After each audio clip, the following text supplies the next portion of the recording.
ഈശോമിശിഹായ്ക്ക് സ്തുതിയായിരിക്കട്ടെ. ആത്മീയ ഭോജ്യത്തിൽ പങ്കെടുത്ത് ദൈവം നൽകിയ സമയത്തിൽ ഒരു 10 മിനിറ്റ് നമ്മൾ ആത്മീയ ഭക്ഷണം ഏറ്റെടുക്കുവാനായിട്ട് ഇവിടെ റെഡിയായിട്ട് വന്നിരിക്കുന്നവരാണ്. നമ്മൾ വിചിന്തനം ചെയ്യുന്നത് കെട്ടിയ കൊന്തയും പൊട്ടിയ ബന്ധവും പറഞ്ഞു വരുമ്പോൾ നിങ്ങൾക്ക് മനസ്സിലാവും. ഇതിൻ്റെ കാതലായ ഒരു ആശയം എന്ന് പറയുന്നത് സ്വർണം കെട്ടിയ കൊന്ത ധരിക്കുന്നതോ പ്രാർത്ഥനയ്ക്ക് ഉപയോഗിക്കുന്നതോ അല്ല പ്രധാനപ്പെട്ടത്. അതിനേക്കാൾ മുറിയാത്ത ബന്ധം മുറിഞ്ഞാൽ മറ്റെന്തെല്ലാം കാര്യങ്ങൾ നമ്മൾ ചെയ്തെന്ന് പറഞ്ഞാലും അതിന് വിലയുണ്ടാകണമെന്നില്ല. കൃത്യമായിട്ട് പത്രോസിലെ നമ്മളെ പഠിപ്പിക്കുന്നുണ്ട്. 1 പത്രോസ് 3-ാം അധ്യായം 7-ാമത്തെ വചനം. ഞാൻ ഈ പറഞ്ഞത് നിങ്ങളുടെ പ്രാർത്ഥന തടസ്സപ്പെടാതിരിക്കാൻ വേണ്ടിയാണ്. പറഞ്ഞത് എന്തിനെക്കുറിച്ചായിരുന്നു? ബന്ധത്തെക്കുറിച്ച്. ദമ്പതിമാർക്ക് പരസ്പരം ഉണ്ടായിരിക്കേണ്ട ബന്ധം, കുടുംബാംഗങ്ങൾക്ക് പരസ്പരം ഉണ്ടായിരിക്കേണ്ട ബന്ധം, ആ ബന്ധം മുറിഞ്ഞാൽ നിങ്ങളുടെ പ്രാർത്ഥന മുറിയും. പ്രാർത്ഥന മുറിഞ്ഞാൽ ദൈവകൃപയുടെ ഒഴുക്ക് നിലയ്ക്കും.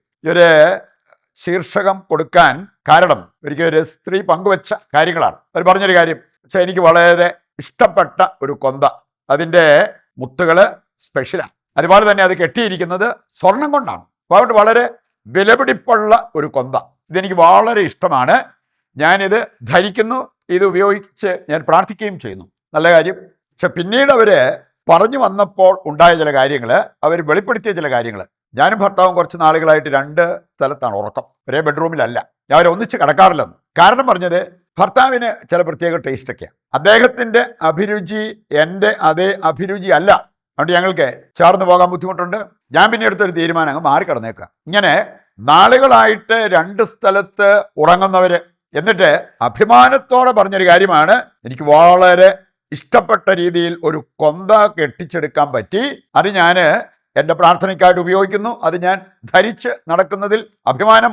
ദൈവം വിലമതിക്കുന്നത് സ്വർണം കെട്ടിയ കൊന്തയാണോ അതോ തങ്കപ്പെട്ട സ്വഭാവമാണോ? അങ്ങനെ ഒരു തങ്കപ്പെട്ട സ്വഭാവത്തിൻ്റെ ഉടമയായി മാറിയിരുന്നെങ്കിൽ ഈ വ്യക്തി ഇങ്ങനെ അഭിരുചി വ്യത്യസ്തമാണെന്ന് പറഞ്ഞ് മാറിക്കിടക്കുന്ന ഒരവസ്ഥ ഉണ്ടാകുമായിരുന്നു. അതുകൊണ്ട് നമുക്ക് പ്രാധാന്യം കൽപ്പിക്കേണ്ടതിന് പ്രാധാന്യം കൽപ്പിക്കാനായിട്ട് സാധിക്കണം. അതില്ല എങ്കിൽ നമ്മൾ കുറെ ഭക്താഭ്യാസങ്ങള്, ഭക്തി പ്രകടനങ്ങള്, ഇങ്ങനെയുള്ള കാര്യങ്ങളൊക്കെ ആയിട്ട് നമ്മൾ പോയെന്ന് വരും.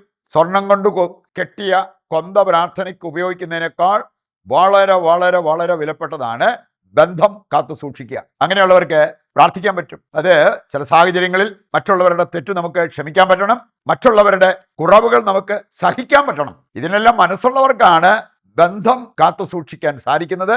അങ്ങനെയുള്ളവർ പ്രാർത്ഥിക്കുമ്പോൾ ഇതാ ഞാനെന്ന് പറഞ്ഞ് കർത്താവ് അവരുടെ മുമ്പിൽ വരും, അവരുടെ പ്രാർത്ഥന കേൾക്കും, അവരെ അനുഗ്രഹിക്കും എന്നുള്ളത് നാം തിരിച്ചറിയേണ്ട ഒരു കാര്യമാണ്. നമുക്കിത് മനസ്സിൽ വെച്ചുകൊണ്ട് ആദ്യമായിട്ട് നമ്മൾ ചിന്തിക്കുന്നത്, ദൈവം പ്രാധാന്യം കൽപ്പിക്കുന്നവയ്ക്കാണോ നാം പ്രാധാന്യം കൽപ്പിക്കാറുള്ളത്? നമ്മച്ചയുടെ കാര്യത്തിൽ ഒരു കാര്യം നമ്മൾ കണ്ടു.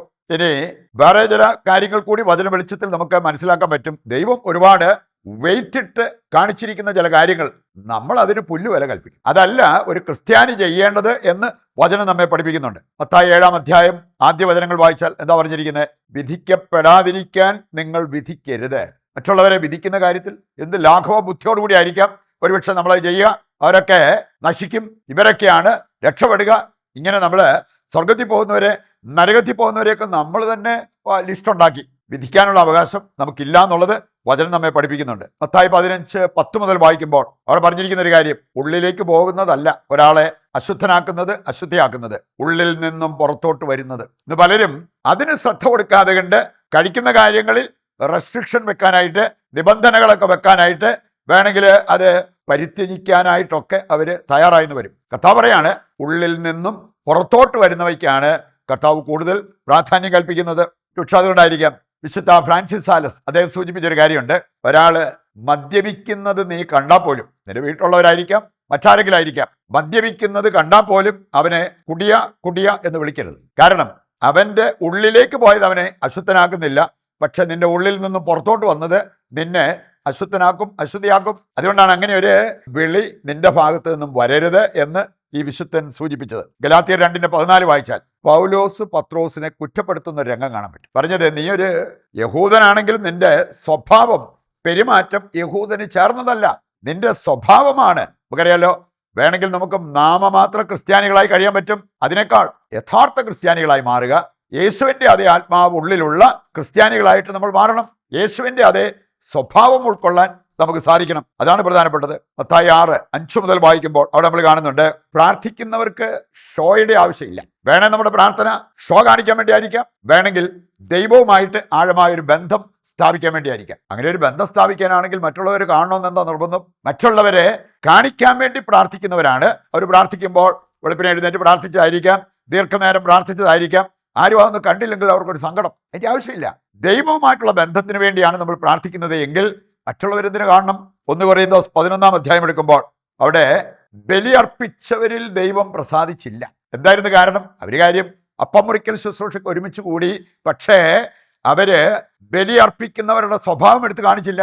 ബലിക്ക് മുമ്പും ബലിക്ക് ശേഷമൊക്കെ നമ്മൾ ചെയ്യേണ്ടതായ കാര്യങ്ങൾ മറ്റുള്ളവരെ കരുതാൻ നമുക്ക് പറ്റണം. അങ്ങനെ ഒരു കരുതലോ സ്നേഹമോ ഒന്നുമില്ലാതെ കണ്ട് ഒരു അപ്പം മുറിക്കലിനായിട്ട് അവർ ഒരുമിച്ച് കൂടി.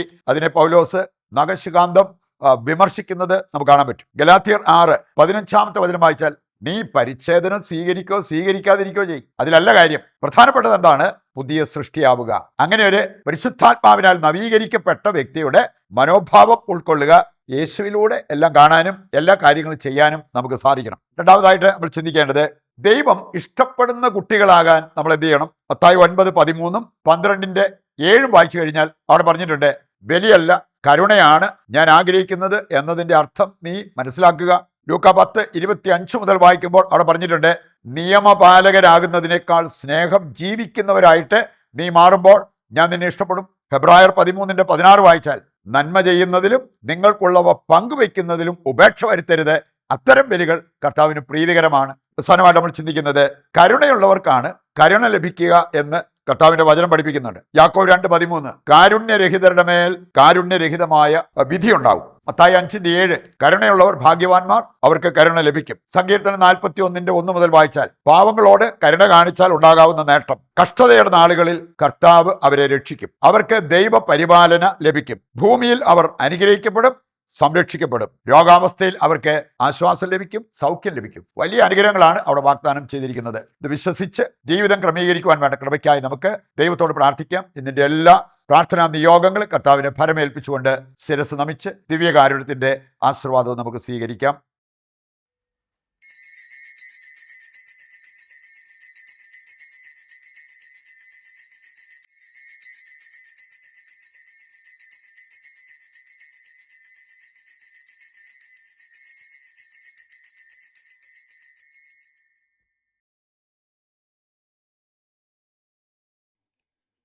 പരിശുദ്ധ പരമ ദിവ്യകാരുണ്യത്തിന് എന്നേരവും ആരാധനയും സ്തുതിയും പുകഴ്ചയും ഉണ്ടായിരിക്കട്ടെ. മറ്റൊരു എപ്പിസോഡുമായി നാളെ വീണ്ടും നമുക്ക് ഒന്നിക്കാം. ദൈവം നിങ്ങളെ സമർത്ഥമായി അനുഗ്രഹിക്കട്ടെ.